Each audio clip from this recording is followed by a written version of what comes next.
अब तेस्रो नम्बरमा है लेख युद्धे भनेर भनिन्छ कर्म हेतु फल है। त्यो प्रवचनलाई म ठक्कै टाइममा सारेर लिक गरिदिन्छु है, तपाईँले बुझ्ने कोसिस गर्नु।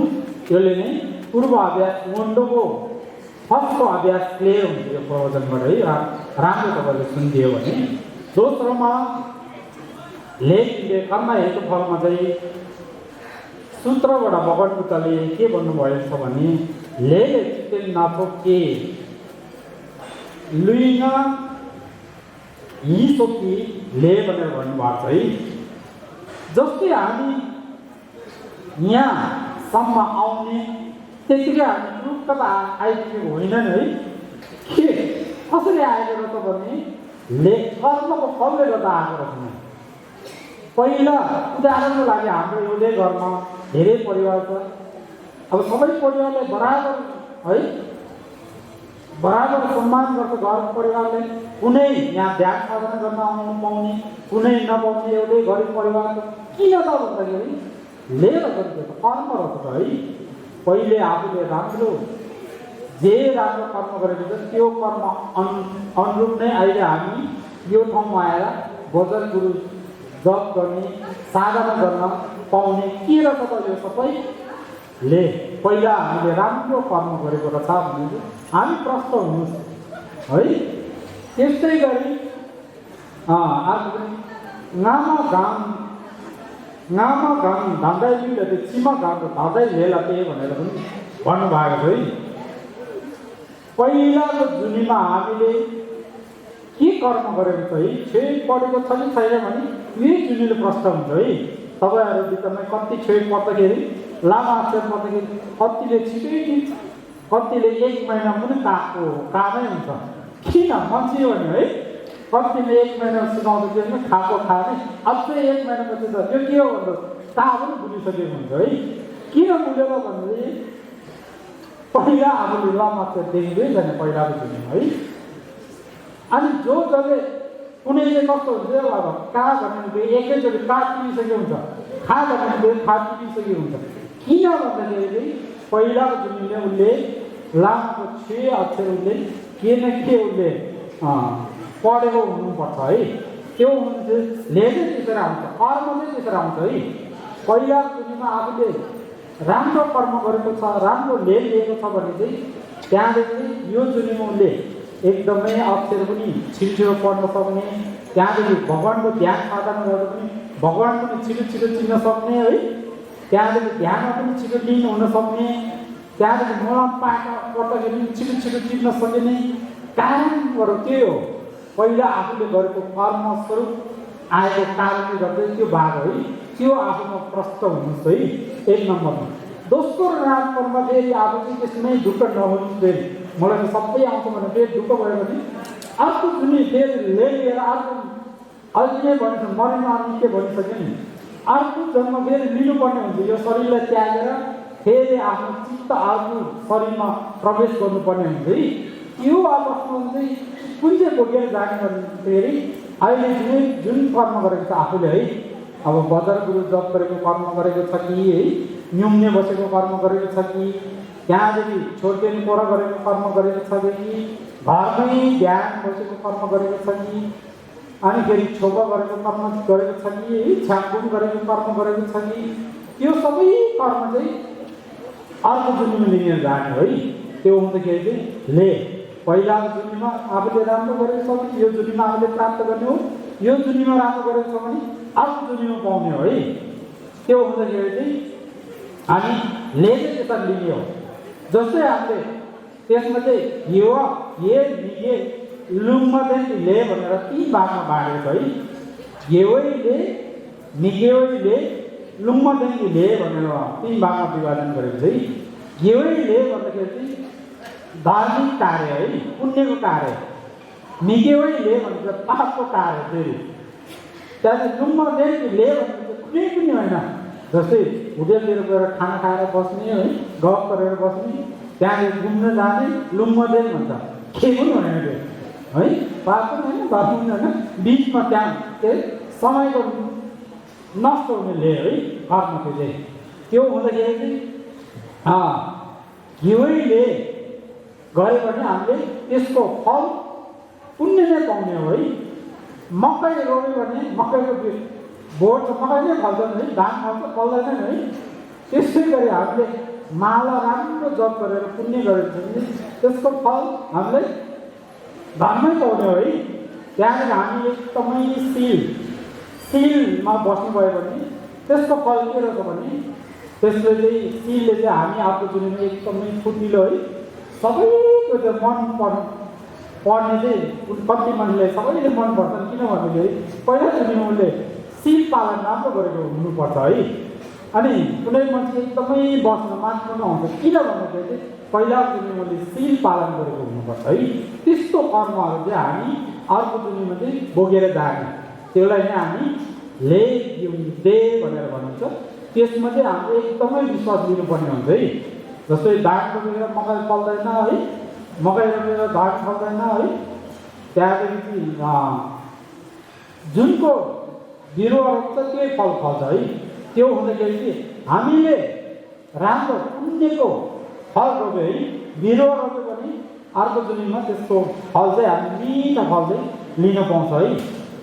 अनि अहिले चाहिँ हामी पातको मात्रै बिरुवा रोप्यो भने अर्को दुनियाँमा के हुन्छ, के फल फल्छ है। जस्तै उदाहरणको लागि हामी धेरै देख्छ नि, बौद्ध पुरा गर्ने त्यतिखेर ले नसोकिए भनेर अघि नै भनिसकिन्छ।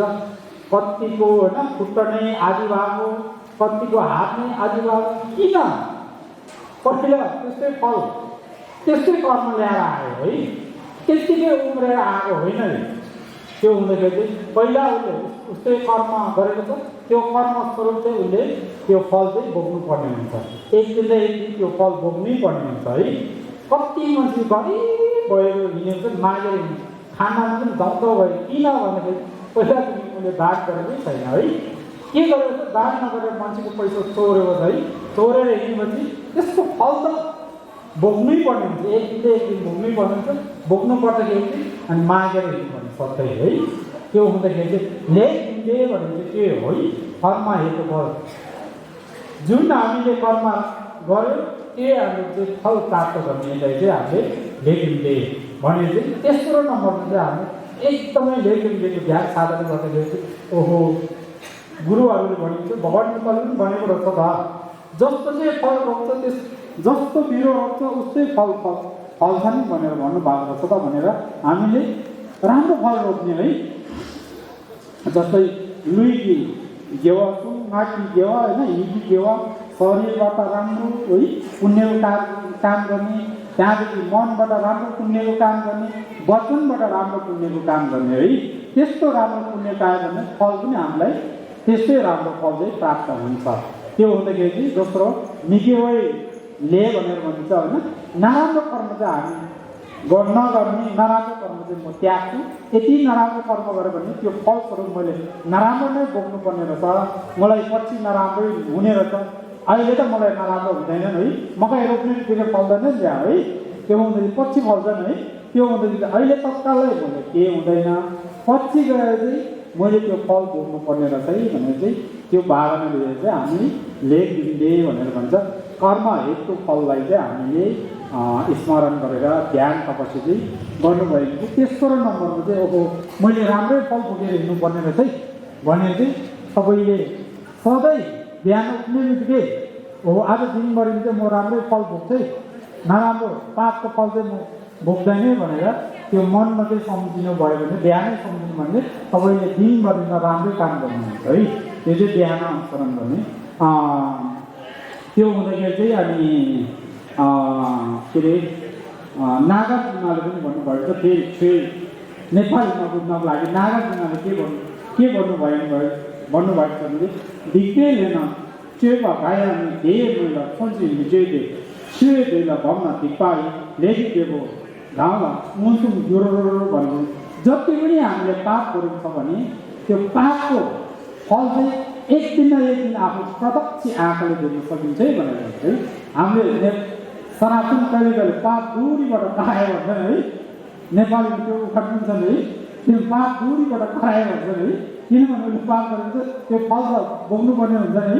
हामीले मान्छेलाई के भन्दाखेरि कहिले आफूलाई नै परिरहन्छन् है, आपत्तिमा त्यही आफूलाई परिरहन्छ त्यस्तो भन्छन् हो त्यस्तो फल चाहिँ कहिले अचानक भोग्नुपर्ने हुन्छ, कहिले बिस्तारै भोग्नुपर्ने हुन्छ है। त्यो हुँदाखेरि चाहिँ त्यो ग्यारेन्टी छैन अरे है। त्यो हुँदाखेरि चाहिँ अर्को पनि एउटा राजालाई उपदेश दिनुभएको सूत्रमा के भन्नुभएको छ भने 2-3년대 galgo Tokyo na longje ja exercise में बस्नु जासे नेचे मिडम जे मिडम केको दामले घरमै घाटौँया लेखी विमर्शनको जेसु दाम भनेर जुन राजालाई उपदेश दिनुभएको भगवानको सूत्रमा त्यस्तो भन्नुभएको छ है। के भनेको छ भने समय परिवर्तन भएर एक दिन होइन राजै भएको पनि है। अब हामीले एकदमै पावरफुल राजा चाहिँ स्थानमा हामी पाएर पनि एकदमै राजाको स्थानमा खाना लाउन बस्नुदेखि लिएर गाडीदेखि लिएर धेरै हुन्छन् है, सुविधाहरू धेरै हुन्छ है, धेरै हुन्छ, आफ्नो आफन्त परिवार धेरै हुन्छ। तर अन्तिममा गएर चाहिँ उसले त्यो सबै छोड्नुपर्छ अरे है। जति पनि उसलाई पाएको सुविधा त्यहाँदेखि पुलिसदेखि लिएर गाडीदेखि लिएर सबै चिज चाहिँ उसलाई पाएको सुविधाहरू चाहिँ सबै उसले लान छोड्नुपर्ने है। केको दामी घरमै घाटो यहाँ ल्याइने बस्नु मौसम जहाँ ऊ जहाँसुकै भयो राजा भयो भने ऊ राजा एक दिन त उसले छोड्नै पर्ने। छोडिसकेपछि उसले जहाँसुकै गएर पनि जस्तै हामी हिँड्दाखेरि हाम्रो छाया आउँछ नि, हामी हिँड्दाखेरि घामको प्रकाश आउँदाखेरि हाम्रो छाया देख्छ नि, हो त्यस्तै गरेर छाया जस्तै गरेर हामी सँगसँगै लिएर जानुपर्छ। त्यो पापको कर्मको फल चाहिँ छाया जस्तो है, हामीले सँगसँगै त्यसरी लिएर जानुपर्छ भनेर चाहिँ जुन एउटा राजाको जुन एउटा भन्नुभएको सूत्रमा त्यसरी बताउनु भएको छ। अब म 4औं नम्बर है थोरै निमित्तमा जान्छु है। जस्तै हामीले तेस्रो लेखिँदै कर्म राम्रो कर्म गर्नुपर्ने रहेछ भन्ने प्रश्न है। त्यहाँ 14 नम्बरमा गर्दाखेरि थोरै निमित्त भन्दाखेरि संसारिक दोष है। त्यो हुँदाखेरि चाहिँ संसारिक दोषमा चाहिँ संसारिक दोष नै कि गुरुरेम्बरी जस्तो हुनु पर्यो हामीले है। खोरै धम्के गएको भन्छन् गुरुरेम्बरी है। के भन्दाखेरि गुरुरेम्बरी हुन त हिलोबाट कमलको फुल त हिलोमा बुझ्दैन है, कमलको फुल हिलोमा बुझ्छ, तर पनि गुरुरेम्बरीलाई हिलो लागेको त लागेको छैन है। त्यो हुँदाखेरि यी गुरुरेम्बरी जस्तै हामी ठुलो शक्ति प्राप्त गरेर आउनु पर्यो है। हिलै नलाग्ने यो संसारमा आएपछि पनि हिलोमा बसे पनि हिलै नलाग्ने, त्यो हुँदाखेरि चाहिँ त्यस्तो हामीले अवस्था छैन है।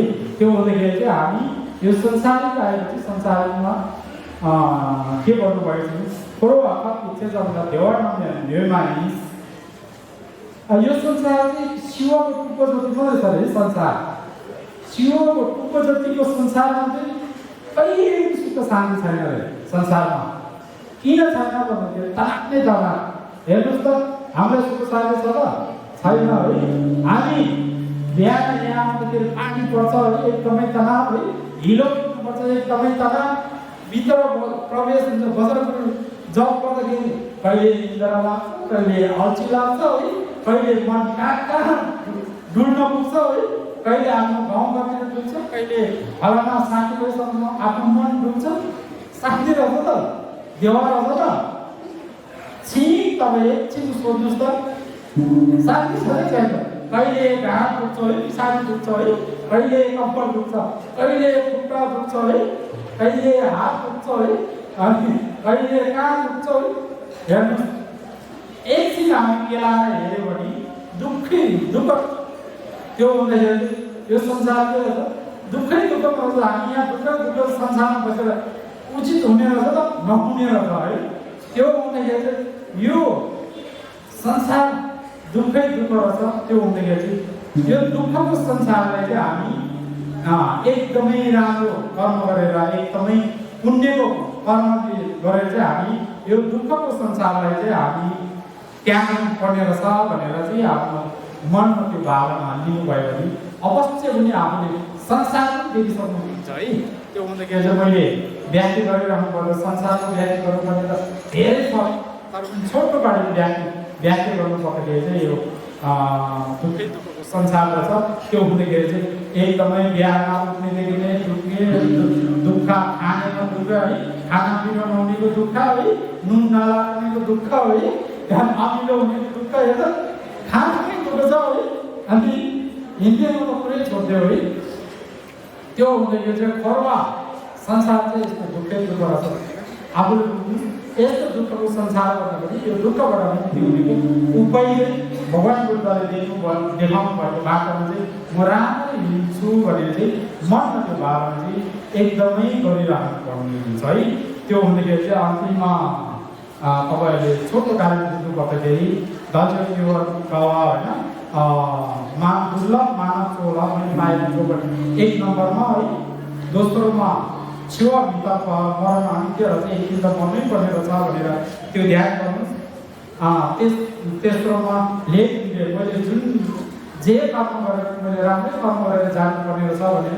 3 नम्बरमा त्यो त्यति बुझ्नुहोस् 14 नम्बरमा थोरै यो संसारिक दोष नै दोष हुन्छ है अन्य भएर खाना पनि दोष लगाउन पनि दोष है सबै दोष नै दोष हुन्छ त्यो हुँदाखेरि त्यहाँ छैन रहेछ भने चाहिँ त्यो चारवटा भावना गर्नुहोस् त्यसलाई नै हामीले छि मुन्डो भनेर भन्छ बाहिरी पूर्वाभ्यास तपाईँहरू मुन्डोमा छर्लङ्ग अभ्यास गर्नुभएको छ त्यो चाहिँ बाहिरको चारवटा अभ्यास छर्लङ्ग भइसकेपछि हामी भित्रीमा क्यापको सेन्के मण्डलमा जाने है त्यो बाहिरको नै हामी प्ले चाहिँ भित्रीमा मात्रै जाने है फेरि गाह्रो हुन्छ त्यो हुँदाखेरि चाहिँ भगवान् बुद्धले उनी के गर्नुभएछ भने यही खेल थाप्य राम्रो थर्प राम्रो हामी सेवा अभ्यास मैले तपाईँहरूले एउटा यो संसारबाट मुक्ति हुने बाटो देखाएको छु त्यो हुँदाखेरि चाहिँ त्यो बाटोमा चाहिँ तपाईँ स्वयं आफै हिँड्नुहोस् है भनेर भन्नुभएको छ है अनि दोस्रोमा के गर्नुभएको छ थुप्नम दिपक्षी मिजुइमा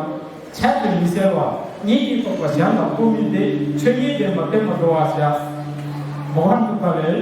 भगवान् बुद्ध स्वयं आएको यही हुनुहुन्छ भने हामी गाली गर्छ है किनभने हामीले किन मुक्ति दिएन भनेर है त्यो भन्दाखेरि भगवान् बुद्धले पहिले नै प्रश्न गर्नुभएको छ कि तपाईँहरूले पाप गरेको छ भने मैले धुन मिल्दैन है भगवान् बुद्धले थुप्नम दिपक्षी तपाईँहरू महापाप गरेको छ भने मैले कसरी धुन मिल्दैन है अनि ढोइमा छ्याप मिसेर जति पनि यो संसारमा जति पनि प्राणीहरूले दुःख पाएको छ होइन एकदमै दुःख पाएको छ त्यो दुःखलाई चाहिँ मैले हातले मेटाउन सक्दैन भनेर भन्छ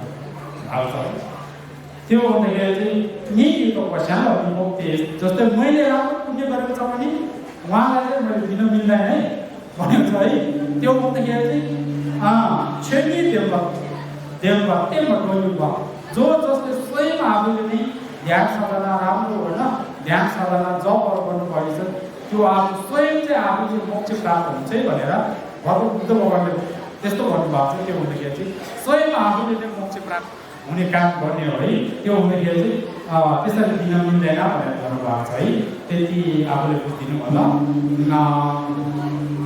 अन्तिममा हामी जति पनि यहाँ जुन एउटा नम्बर है चार चित्त निर्विधिको जुन प्रवचनलाई यहाँ सबैले एकदमै मैले दायाँ बायाँ सबै ठाउँ हेर्दाखेरि सबैले एकदमै हाँसी ध्यानपूर्वक सुनिदिनु भयो त्यसको लागि धेरै धेरै धन्यवाद विशेष मलाई यो प्रवचनको लागि अवसर दिनुभएकोमा यस गुम्बा जनक परिवार र श्रद्धेय धर्मगुरु जनक यमसिरको अझै उहाँले धेरै ठाउँमा धार्मिक जुन एउटा शान्तिको मार्गमा एकदमै राम्रो फलोस् होस् भनेर कामना गर्दै म प्रवचनलाई यहीँ रोक्न चाहन्छु लक्ष्मणले बहुत